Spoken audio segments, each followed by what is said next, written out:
A very good evening to you all. So welcome in my another video lecture tutorial, that is MD fusion tutorial. Okay, so today we are going to deal about the post fertilization event. Okay, post fertilization event, fertilization के बाद कौन सा event होगा, how the formation of the embryo takes place, how those embryo uh, gets nourished inside the mother womb. Okay, so these type of the things we must have to deals today. Okay, so today I am going to deals about these things, that is the post fertilization event. मतलब कि ऐसा event जो कि fertilization के बाद हो रहा है, that is after the formation of the zygote. हम लोग देख चुके थे कि sperm है, ovum है, and when sperm and ovum are meet with each other, then the fertilization takes place, and after the fertilization the zygote will be formed, which have the ploidy of 2n. Okay, so in today's class मैं आप लोगों को बताने जा रहा हूँ कि कैसे क्या होता है after post fertilisation event. Okay, so let's begin. That is post fertilisation event. Post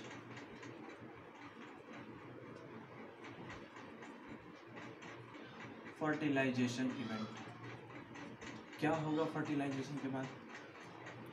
तो चलिए वापस चलते हैं मदर वम्ब के पास, क्योंकि हमको पता है कि मदर वम्ब में ही फर्टिलाइजेशन हो रहा है, तो हम लोग को वहाँ जाना जरूरी है, क्योंकि वहीं से ये चीज़ पता चलेगी कि आखिर कैसे हो रहा है. ओके, चलिए तो एक सिंपल सा डायग्राम बनाते हैं मदर वम्ब का, जिससे कि पता चलेगा कि डायग्राम कि कहाँ पे फर्टिलाइजेशन के प्रोसेस हो रहे हैं. चलिए, ये है, this is the diagram of the mother वम्ब.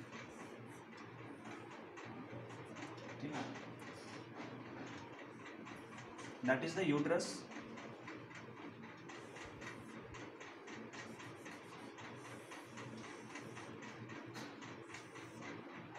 ऐसे ही था, इधर भी एक होता है, लेकिन मैं नहीं बना रहा हूँ, इधर एक ही बना रहा हूँ. ठीक है, तो चलिए इसके बारे में बातें करते हैं कि कैसे आखिर होता था fertilisation.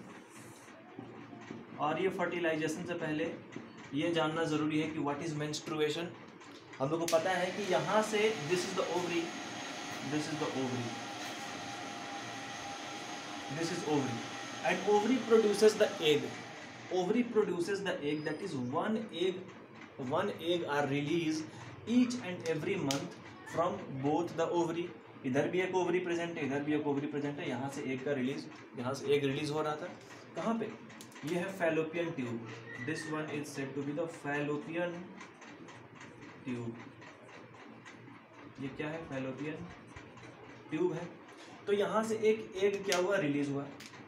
A single egg are released from this ovary. यहाँ से एक सिंगल एग रिलीज हुआ. This is the egg. ठीक है, एग रिलीज हुआ. ये एग यहाँ से ट्रैवल करेगा, मूव करेगा, and this is the fallopian tube. अब ये एग यहाँ से रिलीज हुआ, और ये एग कब रिलीज होता है? Menstrual cycle, as we know that menstrual cycle का पीरियड कितना होता है? 28 डेज का ये साइकिल होता है. और जब फीमेल के रिप्रोडक्टिव ऑर्गन से सारे के सारे मेंसेस बाहर आ जाएंगे, ठीक है, उसके 14th उसके बाद उसमें क्या होगा कि मेंस्ट्रुअल साइकिल स्टार्ट हो जाएगा. तो first day of menstruation, first day यहाँ से मेंस्ट्रुएशन हो गया. ठीक है, फर्स्ट डे में क्या होगा? पहले दिन में फिर यहाँ से एक जो है यहाँ से निकलने की तैयारी में होगा, एंड एट 14th डे, इसके मिड डे में, मिड साइकिल के मिड डे में 14th डे, 14वें दिन क्या होगा कि यहाँ से एग रिलीज हो जाएगा. अब आज 14th डे है, यहाँ से एग रिलीज हो चुका है.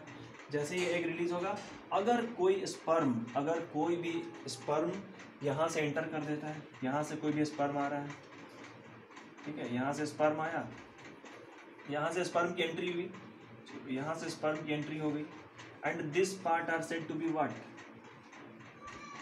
vagina, and this is the cervical part of the uterus, that is the cervix.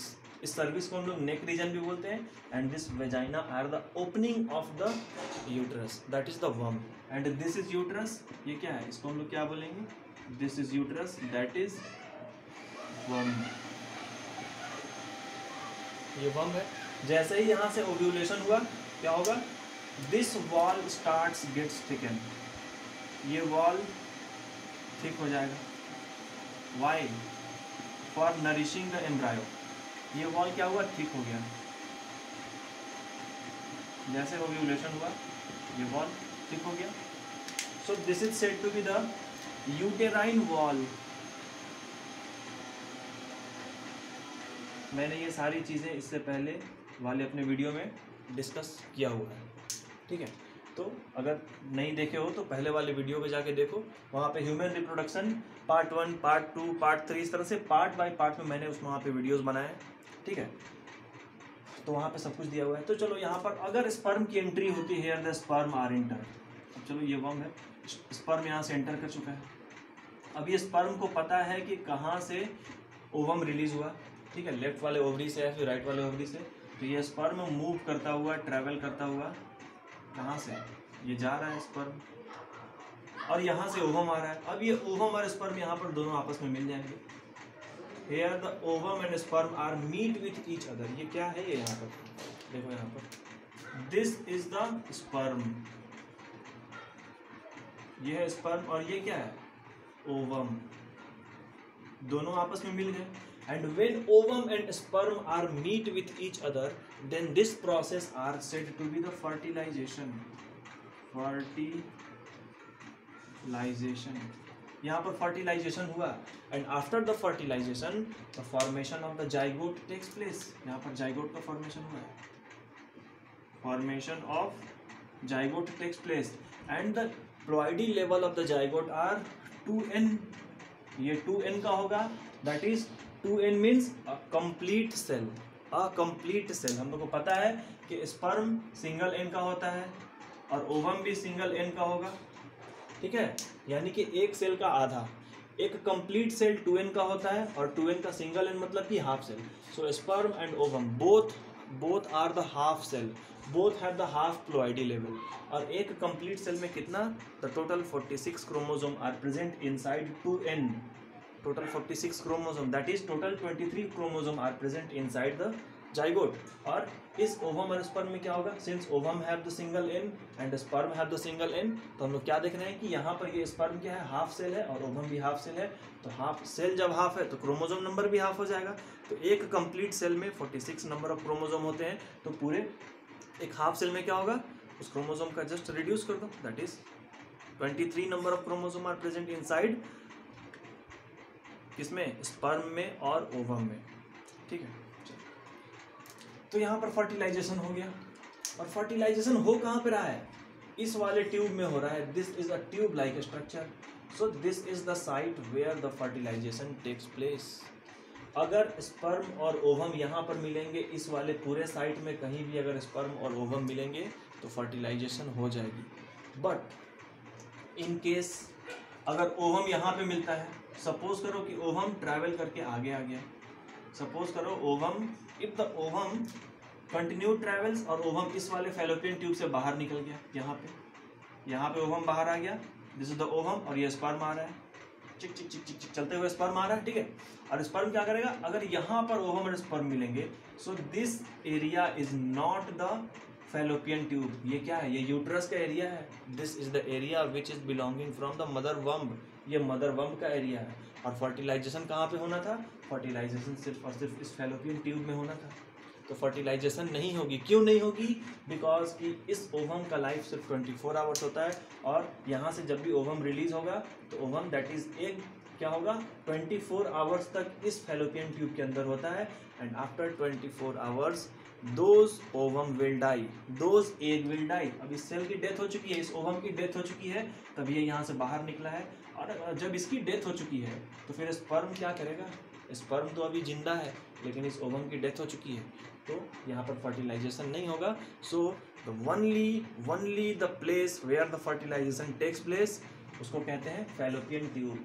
So inside the fallopian tube the fertilisation takes place. बात समझ में आई?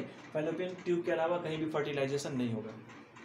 चलो, अब फर्टिलाइजेशन हो गई, बात थी फर्टिलाइजेशन की, तो फर्टिलाइजेशन टेक्स प्लेस। फर्टिलाइजेशन हो गया, फर्टिलाइजेशन के बाद क्या होगा भाई?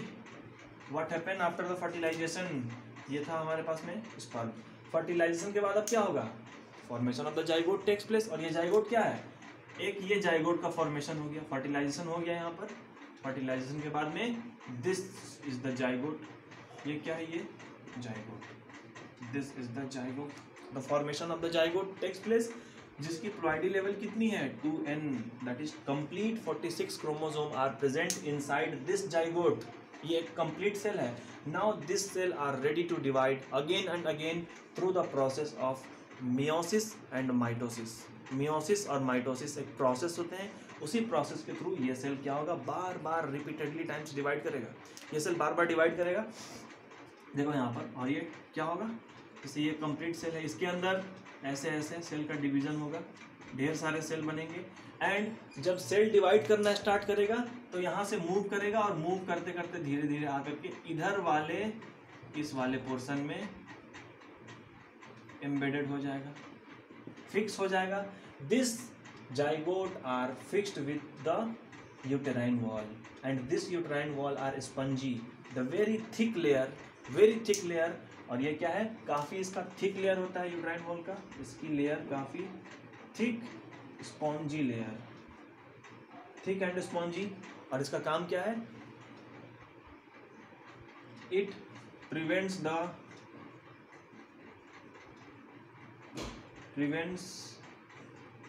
द या फिर कह सकते हैं, सीधे बोलो, it is acting like shock absorber, acting like shock absorber. ये क्या करेगा, सॉकर का नाम सुने हो ना, बाइक में सॉकर लगी होती है, हर एक गाड़ी में सॉकर लगी होती है। और वो सॉकर क्या करता है, सिंपल है, वो सॉकर क्या करता है, जो भी झटका लगता है, हम लोग को झटका महसूस होता नहीं है, तो सॉकर क्या करता है, सॉकर एब्जॉर्ब्स द शॉक। उसी तरह से ये क्या है, स्पॉन्जी लेयर है। अब मदर वम्ब में किसी बेबी का डेवलपमेंट हो रहा है, किसी एम्ब्रायो का डेवलपमेंट हो रहा है, और शायद सपोज करो एक्सीडेंटली किसी मदर के वम्ब में चोट लग गई, तो इस एम्ब्रायो को कोई भी डैमेज, ये एम्ब्रायो डैमेज ना हो, एम्ब्रायो को कोई भी चोट ना लगे, उससे बचाने के लिए this uterine wall gets thickened, that is the very spongy tissue which acting like the shock absorber. ठीक है, शॉक एब्जॉर्बर होने के साथ साथ ये क्या करता है, एंड प्रोवाइड न्यूट्रिशन भी देता है, ये मतलब नरिशमेंट करता है। ठीक, आज नरिशमेंट भी करता है। ठीक, अब क्या होगा, धीरे धीरे इसी वाले सेल में multiple divisions takes place, multiple cell division takes place, और एक सिंगल जाइगोट से billion number of cell are produced. देखो कैसे होगा, यहाँ पे बताता हूँ, साइड में कहीं पर रफली आ जाओ, यहाँ पे बताता हूँ, इधर आओ। जैसे ये एक सिंगल जाइगोट है, this is a single zygote 2n, that is zygote. इस जाइगोट में सेल डिवीजन होगा, एक सेल से 2 सेल बनेगा, 2 से 4, 4 से 8, इस तरह से। Each and every cell give rise to a new cell, each and every cell divides and give rise to new cell. और इसी तरह से करते करते million and trillion number of cell will be form. And as we know that we are the multicellular, हमारे body के अंदर ढेर सारे सेल हैं, even trillion number of cell भी हमारे बॉडी के अंदर प्रेजेंट है। तो क्या होगा, यहाँ पर इसी सेल के थ्रू से अब धीरे धीरे एम्ब्रायो का डेवलपमेंट होगा।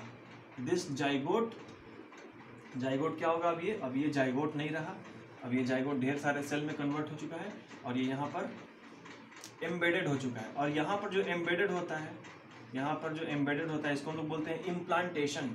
इम्प्लांटेशन एक टर्म होता है, इम्प्लांटेशन क्या होता है, इम्प्लांटेशन लिख लो यहाँ पे, अपने नोट्स में डाल लो। इम्प्लांटेशन काफ़ी इंपॉर्टेंट है, ये एग्जाम में पूछता है कि व्हाट इज इम्प्लांटेशन। इम्प्लांटेशन क्या है, तो हम लोग बोलेंगे attachment of zygote with the uterine wall. मतलब कि जाइगोट अगर यूटेराइन वॉल के साथ अगर फिक्स होता है, अटैच्ड होता है, so this phenomena are said to be the implantation. इसी को हम लोग इम्प्लांटेशन बोलते हैं। समझ में आई?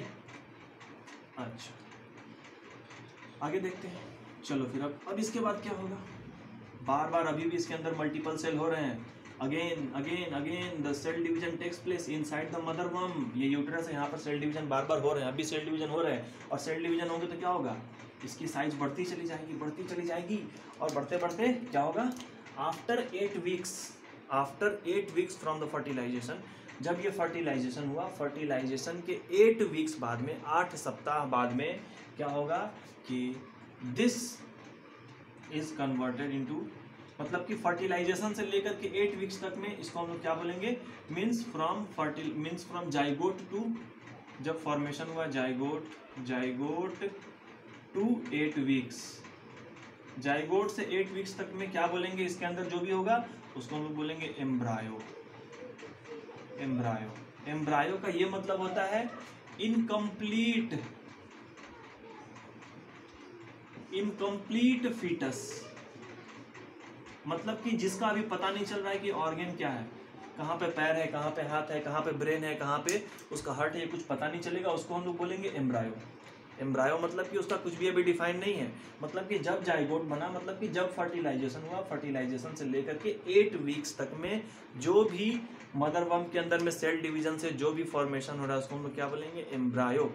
और एक बात बता दूं for your kind information, this zygote यानी कि जो फर्टिलाइज्ड एग है वो एक कॉमा के बराबर होता है। अपने पेन से कॉपी में कॉमा दे दो, एक फुल स्टॉप दे दो, कॉमा नहीं फुल स्टॉप, ऐसे फुल स्टॉप दे दिए, या तो फिर भी बहुत बड़ा है तो दिख रहा है, लेकिन कॉपी में एक फुल स्टॉप दे दो, उस फुल स्टॉप जितना इस जाइगोट की साइज होती है। और यही जाइगोट डिवाइड करते करते करते करते क्या होता है, एम्ब्रायो का फॉर्मेशन करता है। 8 वीक्स तक एम्ब्रायो का फॉर्मेशन होता है। अब 8 वीक्स के बाद में क्या होंगे कि इस एम्ब्रायो के बॉडी में डेवलपमेंट स्टार्ट होगा, and all the development leads to a specific type of the organ like their limb, brain, heart, stomach, इस तरह से बॉडी में ऑर्गन बनने शुरू हो जाएंगे आफ्टर 8 वीक्स। ठीक है, आफ्टर 8 वीक्स। तो अभी क्या है कि इसके अंदर अब फीटस का फॉर्मेशन हो गया। फीटस क्या होगा, कैसा होगा फीटस, देखो यहाँ पर कुछ इस तरह का होगा, बड़ा सा उसका सर होगा, हेड इस तरह से ऐसे मान के चलो, इस तरह से। यहाँ पे इसका आईज वगैरह हो गया, यहाँ पे इसका मुंह वगैरह हो गया, और ये इसका ब्रेन है, दिस द ब्रेन, ये ब्रेन वाला पोर्शन है। ठीक है, ये इसके हाथ पैर वगैरह है। अब क्वेश्चन है कि यहाँ पर जो डेवलपमेंट हो रहा है ये क्या है, after 8 weeks this embryo are said to be the foetus. Foetus अब क्या होगा, ये इसको बोलेंगे फीटस आफ्टर 8 वीक्स। तो फीटस कब से कब बोलेंगे, आफ्टर फ्रॉम, बोल सकते हैं from 8, after 8 weeks, after 8 weeks to, after 8 weeks till, after 8 weeks to before birth. मतलब 8 वीक्स के बाद और बर्थ से पहले इसको हम लोग क्या बोलेंगे, foetus. This is said to be the foetus. और ये क्वेश्चन पूछता है कि what is the differences between embryo and foetus.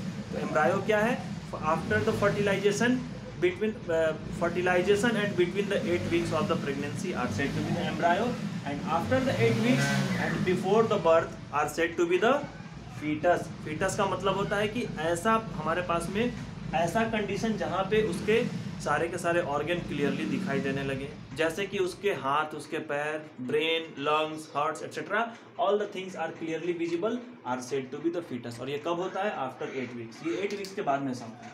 चलो आगे देखते हैं। अब सबसे बड़ी बात है कि इस एम्ब्रायो में क्या हो रहा है। हम लोग को पता है कि एवरी सेल नीड्स ऑक्सीजन। इसके अंदर भी सेल है, इसको ऑक्सीजन कहाँ से मिलेगा भाई, very very very beautiful type of the arrangement bye almighty God. Very beautiful type of the arrangement bye almighty God. क्या होगा कि यहाँ पर एक प्लासेंटा का फॉर्मेशन होगा। Placenta, a networking body, a networking body, a networking body. ये बहुत बड़ी बात है कि नेटवर्किंग बॉडी की यहाँ पर ऐसे अरेंजमेंट हो जाएगी। This is said to be the placenta. और प्लासेंटा क्या होगा, this is a spongy tissue which is the connecting link between the mother and the foetus. अब मदर और फीटस के बीच में ये प्लासेंटा एक बैरियर है और यही कनेक्टिंग लिंक भी है। मतलब इस फीटस को क्या चाहिए, फूड भी चाहिए, ऑक्सीजन भी चाहिए, और जब ऑक्सीजन लेगा तो CO2 को क्या करेगा, ये एक्सपेल भी करेगा। तो सारी की सारी चीज़ें बॉडी से, इसके बॉडी से बाहर निकलनी चाहिए। तो कैसे बाहर निकलेगा, यहाँ पर क्या होगा कि नवेल के पास से एक अम्बिलिकल कॉर्ड होगा। This is the navel, and a cord-like structure, a very thick cord-like structure are attached to the navel. ठीक है, उसको क्या बोलेंगे? Umbilical cord. यहाँ पर इसको बोलेंगे अम्बिलिकल कॉर्ड। क्या होता है umbilical cord? This is the placenta. ये क्या है? प्लासेंटा। This is placenta. ठीक है, और ये क्या है? This is the umbilical cord. Umbilical cord. और ये अम्बिलिकल कॉर्ड क्या करेगा? इसके लिए मदर बॉडी से फूड लेके आएगा। कैसे? As we know that blood is also responsible for carry the food. क्या ब्लड करता है ना हम लोग? इससे पहले हम लोग को पता है कि ब्लड से फूड भी कैरी होते हैं। जो लोग पढ़े होंगे वो समझ गए होंगे कि ब्लड से फूड भी कैरी होता है। And also blood carry the oxygen. कैसे? From artery and veins. This two are the different type of the blood vessels which is carry the oxygen as well as the CO2 as well as blood carry the food। अब जब blood food carry कर रहा है तो waste material भी carry करेगा। अब इस अम्बिलिकल कॉर्ड से क्या आ रहा है भाई? फूड भी आ रहा है बच्चे के लिए, इस फीटस के लिए, इससे ऑक्सीजन भी आ रहा है। तो अब यहाँ पर क्या होगा कि जो भी वेस्ट मटेरियल होंगे वो वेस्ट मटेरियल क्या होगा? यहाँ से फिर वापस वेस्ट मटेरियल यहीं से वेस्ट मटेरियल भी ट्रांसफर होगा। ठीक है, ये प्लासेंटा है, ये एक तरह का स्ट्रक्चर है। और ऊपर क्या है कि मदर बॉडी है। ऊपर मदर बॉडी है। मदर बॉडी के ब्लड में जितने भी फूड प्रेजेंट है वो फूड वहाँ से इस बच्चे के लिए, इस फीटस के लिए आएंगे। And this foetus receives the food as well as oxygen through the help of the umbilical cord which is just connected to the placenta. And as we know that placenta is the barrier between the mother and the foetus. और ये एक तरह का, और ये connecting link भी है between the mother and the foetus. बात समझ में आई? So only umbilical cord are the communicational option between the mother and the foetus. Mother और फीटस के बीच में जो भी कम्युनिकेशन का सिस्टम है, in sense of transferring the food, in sense of transfer the oxygen, in sense of excretion. अब इसके बॉडी से एक्सक्रीशन भी तो होगा।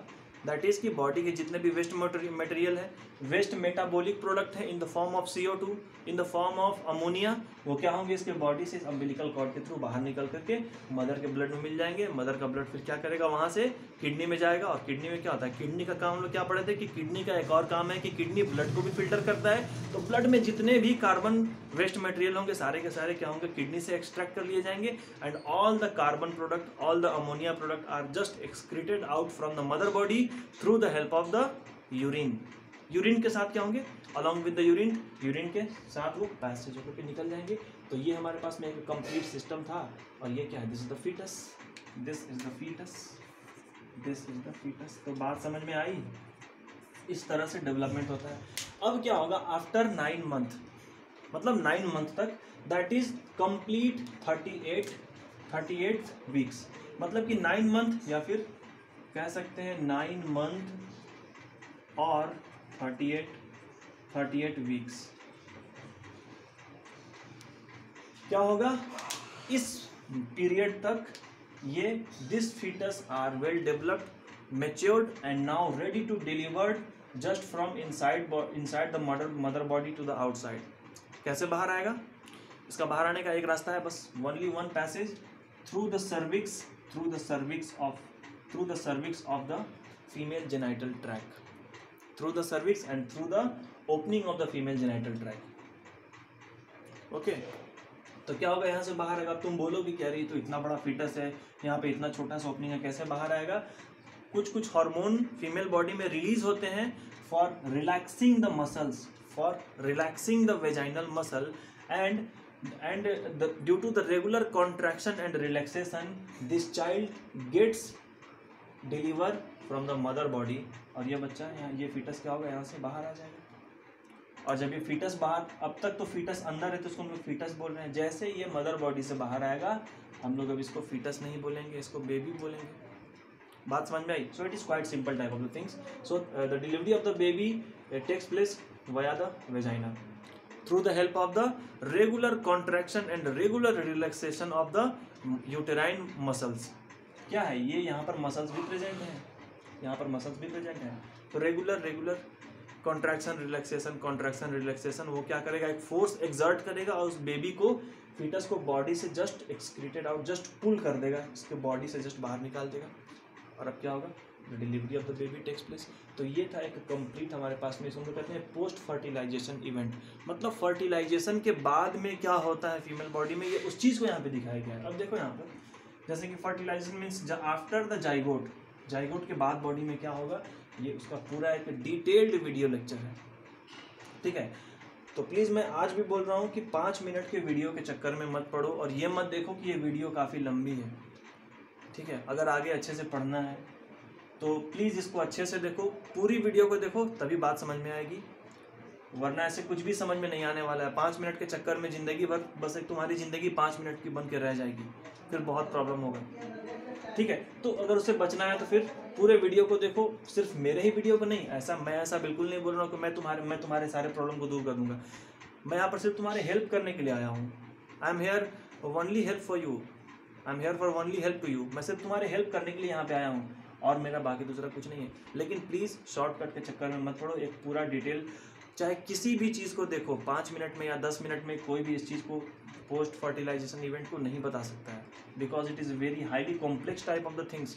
और मेरे वीडियोज़ में कंटेंट भी तो है, इतने सारे कंटेंट, ठीक है। तो ये था, चलिए। So this is all about the post fertilisation event, बात समझ में आई।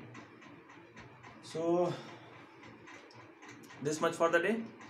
अच्छे से पढ़ो, ध्यान से पढ़ो, ठीक है। और बोर्ड्स की तैयारी करो, एग्जाम काफ़ी नज़दीक भी आ रहे हैं धीरे धीरे।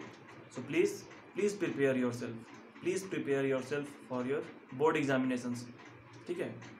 चलो फिर मिलते हैं नेक्स्ट क्लास में। अगले वाले क्लास में मैं बताऊंगा कि how we control the birth, कैसे बर्थ कंट्रोल होगा। अगले वाले क्लास में इस चीज़ को हम लोग डील करेंगे। उसके बाद ये चैप्टर, ये सीरीज़ खत्म, फिर उसके बाद मैं दूसरा चैप्टर स्टार्ट करूँगा from class 10। Okay, so this much for the day.